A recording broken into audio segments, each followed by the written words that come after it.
What's good, assets? Let's get real here. About to go into step 2 of the wholesaling process. So last time we went over how to find motivated sellers, right? How to get leads on them, and how to find cash buyer list, right?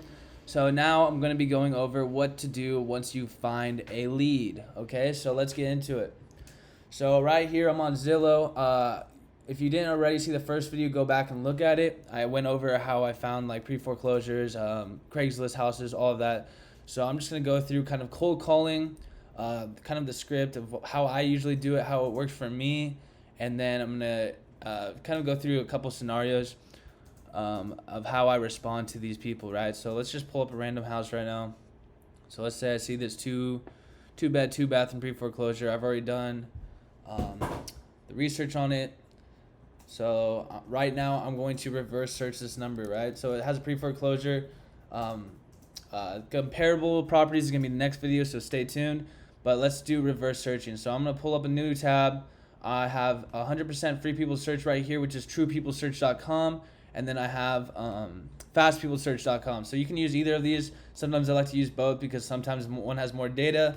So right here, reverse address. I have the address from Zillow as a pre-foreclosure. I'm typing it in.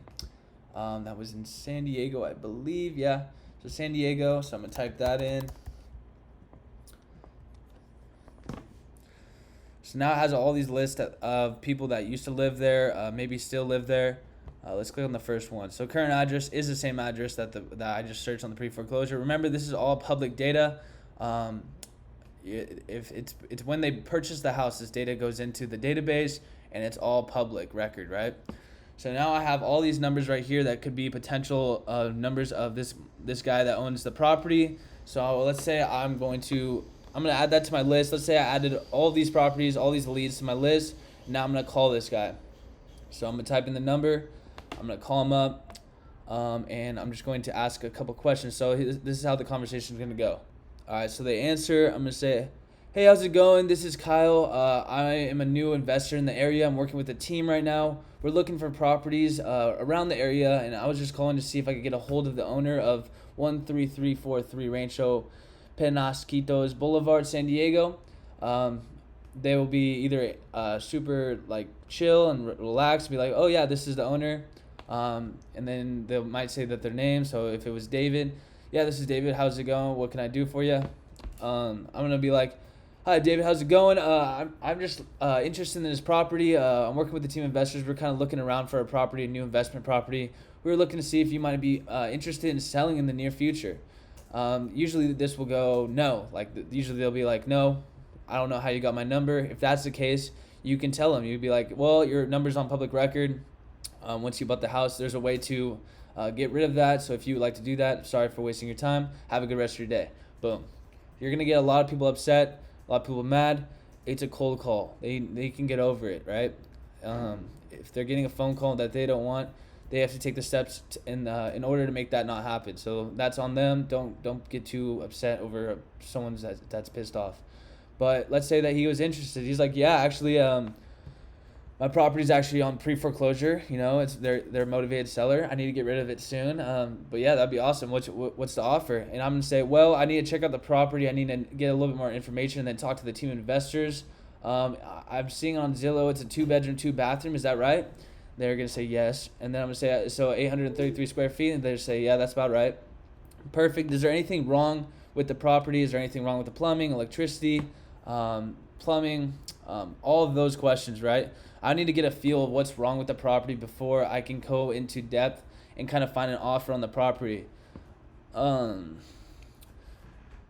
also you can also ask questions like, if you don't mind me asking, like, how much do you owe on the house still? Just trying to get as much data as you can. You're building rapport with them. Talk to them about anything. If they want to talk about some other stuff, maybe they're kind of joking around, go along with it, joke with them. It's building rapport. It's perfect for these kind of situations. So let's say, yeah, so nothing's really wrong with the property, a little bit of cosmetic issues. I'm like, awesome. That's perfect.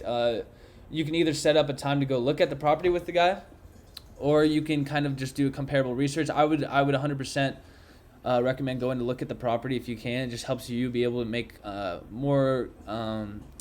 being able to analyze the property a little bit better, right? So I would like to set up a time to come look at it if that's okay with you. and you should have all of your data, all your stuff about comparables, everything ready to go, right? Usually you won't get a motivated seller for thousands of calls, so don't get discouraged. Keep grinding, keep focusing, learn from the previous calls. It just takes time. It just takes time. People will call thousands of people and not get any, but once that one hits, it's all worth it, right?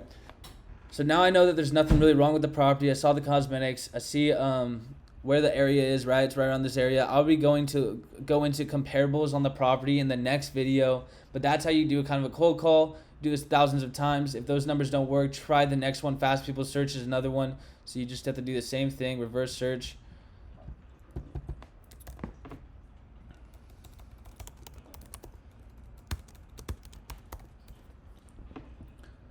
And this could have more data, so it has the same one, so it has all these numbers as well. Could be better potential here. So like I said, just be doing your research. We'll go in on comparables next one though, but I hope that helps you out. You just in the cold call, you just want to get as much data as you can about the property, see if there's anything wrong with it. It will help you be able to analyze your offer, which we'll be talking about in the next video, baby. Keep grinding, keep focused up. Let's get it. Keep grinding assets.